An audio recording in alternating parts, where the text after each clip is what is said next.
Hi everyone, Velvet here, and I have some stories for you today. But before we get started, can you please do me a huge favor and like, comment, and subscribe? It'll help the channel out and it'll get you more videos like this. Let's get to it. And our first one comes from Visual Custard 4208. Am I the beehole for saying no to my sister and her family staying with us after a house fire? My sister and her family lost her family home in a house fire 3 weeks ago. It happened in the middle of the night and initially stayed with our parents in one night.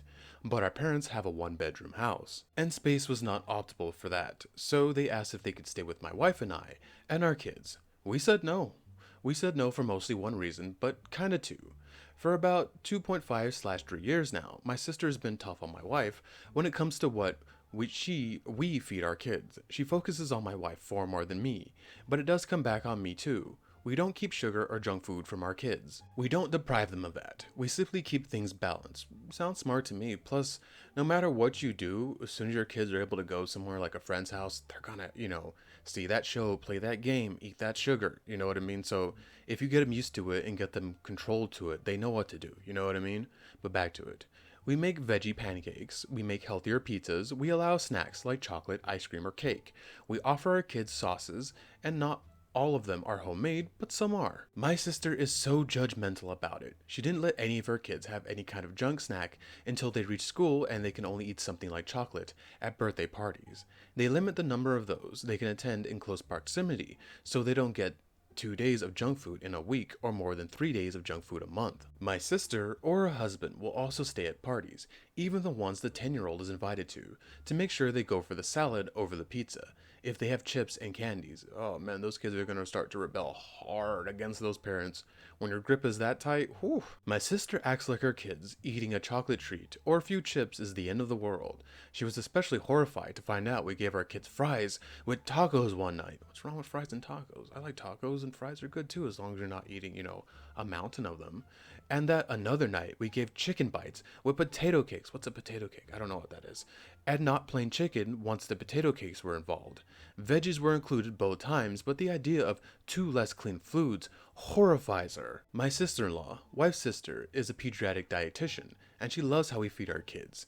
She told her sister that once, and my sister was horrified by my sister-in-law's profession. This has all become such a problem that it's become my sister disrespecting my wife, so we see her far less. I don't like that. We used to be close, but I won't allow her to shite all over my wife over a difference in how we see things. Oh, and she doesn't like that our kids get bread with soup. Holy hell, man. You can't even get like a prisoner's meal bread with soup. I'm not saying you guys, you know what I mean. You guys probably give them good soup, gumbo and stuff like that. But man, you can't even have a slice of bread with soup. Sounds like she's going off the deep end with that crap. So, when my sister asked if they could stay with us, I said no. She told me they really wanted to stay with family instead of at some hotel or strange rental. Probably because they didn't want to spend money, OP. They're probably gonna use you a little bit. And I told her they would all be happier there when she'd be bothered by the food my wife and I feed our kids. But I also wasn't going to let her stay and disrespect my wife in our home. My sister has been furious with me since then. She told me I took things way too far. I told her she's been going way too far for almost 3 years now. Am I the beehole? Hi, OP. No, you're not the beehole. Your home is your home. And I completely understand not wanting to bring somebody in who's going to constantly, fight with your wife, bring in that stress and chaos, and you're probably not going to be there all day. So who knows how things will escalate, nobody wants to be in your own home and have someone, backseat nitpick behind them and tell them, oh, you shouldn't feed them that. You should feed them this crap. Oh, you give them sugar, blah, blah, blah. No, I completely understand not wanting to bring that stress into your house. I mean, it sucks that their house caught on fire, but you need to prioritize your wife, which you did. Good job. Spouses should watch out for spouses. And the funny thing is, if she had just been cool, you guys probably would have let her in. But no, P. No, you're not the beehole. You shouldn't have to bring in that unnecessary stress. She needs to get a hotel or rent an Airbnb or something, but you're not obligated to house her. Our next one is from Beneficial Bag 64. Am I the beehole for refusing to allow a pregnant couple stay at my house? Hi y'all, this is a throwaway account. My partners, we'll call him Jim, brothers Jack, and girlfriend Jane recently found out they were pregnant, both 23 and only have been together for 4 months. Holy crap, 4 months and they're having a baby. That's too soon. Whoa. Okay, back to it. Both live at home with their parents, both single parents. He works full-time as a second-year apprentice, and she works part-time while doing college. They are both scared and excited, but seem to be naive on the reality of raising a baby. They don't have a plan about how they would cope or living arrangements, etc., etc. Jim and I are older, 37, are in a comfortable setup, no children.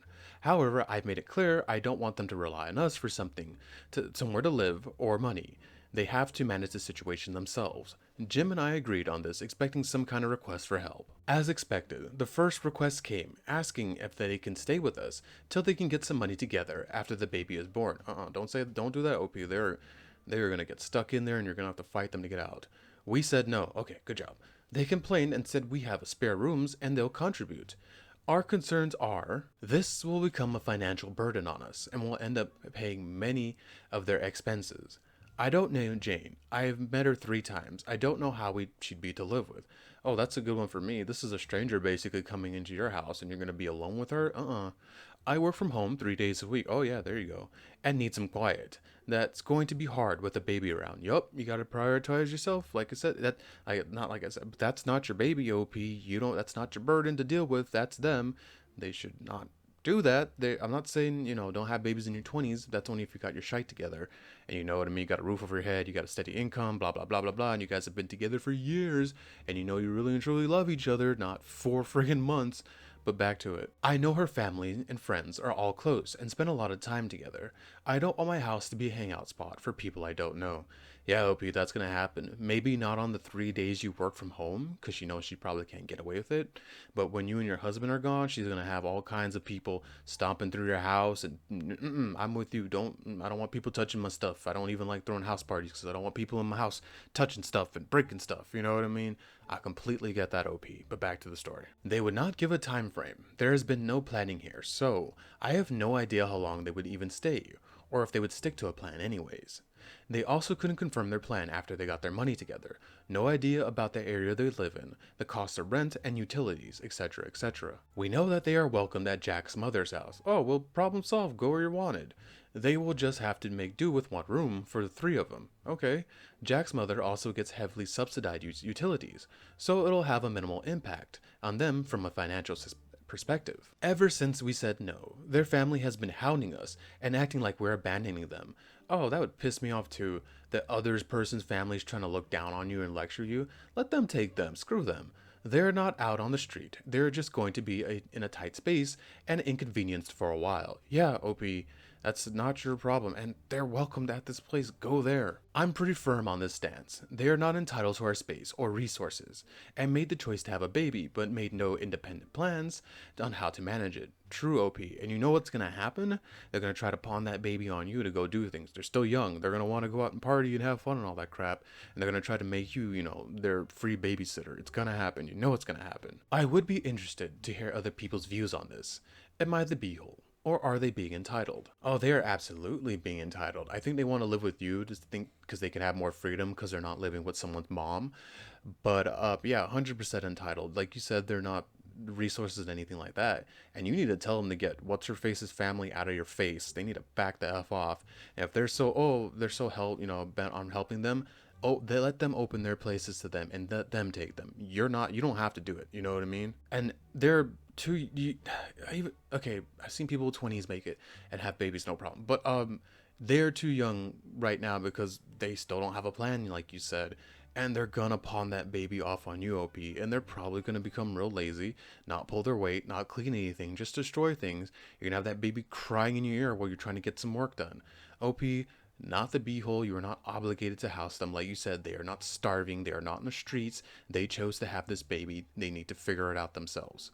OP, not the beehole. And our final one comes from Skitty100. Am I the beehole for refusing to pay for my fair share of drinks when I didn't drink? We had a bachelorette at Vegas last weekend and hit up a steakhouse and drinks at the club. The shows we visited were all on our own cards, and so was the steakhouse, but my friend put her card down for buying drinks and appetizers at the club. I don't drink. I haven't drank since college. I'm 32 now, and all my friends know this. I had a custom mocktail, which cost $20 to $25. Holy crap, for a drink? This is probably normal for people, but man, I could buy so much meat with $25. I can even put together a nice little barbecue. What a rip. I wouldn't even buy that. And the sparkling water. We agreed beforehand to split the bill, but I took that to mean food. We had appetizers, and not that I'd be required to pay for the drinks. The other girls did order 2 champagne bottles, along with cocktails. Then we got back home, and I got a Venmo request for $470, which I was shocked by. I called my friend to ask what the breakdown was, and they said it was split. I said it was quite a bit, as I remembered we only ordered 4 appetizers, which were $30 to $40 each for appetizers. Girl, you guys are getting ripped off. That's way too much for appetizers. That's more meat, or you could still get a nice burger at a sit-down restaurant and have some money left over. That is baffling, the stuff people spend money on. But back to it. So my share of that shouldn't be that high. She got annoyed and told me we agreed to split the bill. I said I did, but only for appetizers. She said she didn't take photos of the bill, and now has no idea of what anyone ordered. I should agree to pay my share. I said I didn't drink. The only thing that's my share is the mocktail. She said everyone was pretty wasted, so it was hard to determine who drank what. So, OP, you weren't drunk. You know what you drank. That excuse doesn't work on you because you don't drink. And since I didn't keep track, I should just pay for it. Hell no, OP. I'm the same as you. I don't drink. I tried that crap once when I turned 21, did not like it, never did it again. I'd be pissed too if someone asked me to pay for their stupid alcohol. I'm sorry. If you drink, that's cool, but I waste the money. By my calculations, I owe about $60 to $70, but I didn't keep the receipts, and she is insisting I pay the whole $470. Do not pay that woman, OP. I'm very unhappy with the situation, as you should be.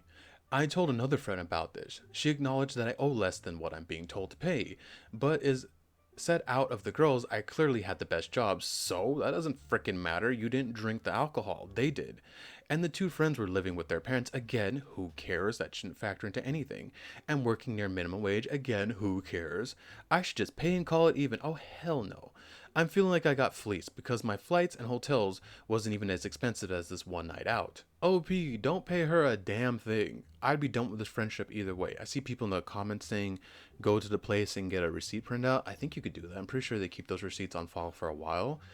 If you want to make it even, if that's how you are, go there, get that receipt, pay your 60, 70 bucks or whatever, and be done with them because they sound like idiots. I always hate it when we go anywhere and someone's like, I'll pay my cards, and then you guys can all send me money. I hate that. I hate that so much. I totally believe in you pay for your own stuff unless that person's going to like cover it, and then, that's fine because they're going to spend the money. They know they're not getting money back. Completely fine with that. But OP, you shouldn't have to pay for any alcoholic things because you didn't drink. You have to pay for your mocktail, which that's a rip-off. $25. Ridiculous, man. I'm about to go have a barbecue with $25. It's doable. You got to get the meat right when they're going to try to get rid of it, though. It's still good. It's still good. You just got to put it on ice. But I think either way, OP, those excuses are freaking stupid. Who cares about their excuses? It's all comes down to what did you eat, what did you drink, what did you agree to split. It doesn't matter about any of their backstories, about how they live with their mom and they're not making a ton of money. Who the cares? That doesn't help in this situation. That doesn't change anything. They're the one who took the 2 bottles of champagne, which probably isn't cheap, and ran that bill up. If you're paying $470, yeah, those bottles weren't cheap, and the stuff they were chugging down was not cheap either. And I know the food wasn't cheap from what you told us. So even after this whole situation has been rectified, you pay your share or you decide not to pay her, because I would not pay her $470. That's not happening. I did not eat and drink $470 worth of crap. I would end that friendship with them because they sound like morons. OP, not the beehole. Do not pay her that money. If you can get the receipt, you pay her what you owe, and that's it, and then I'd be done with it. Thank you for making it to the end of the video with me. And can you please do what I said in the beginning? And like, comment, and subscribe. It really and truly does help the channel out. It helps it grow, and it helps you get more videos like this. Velvet out.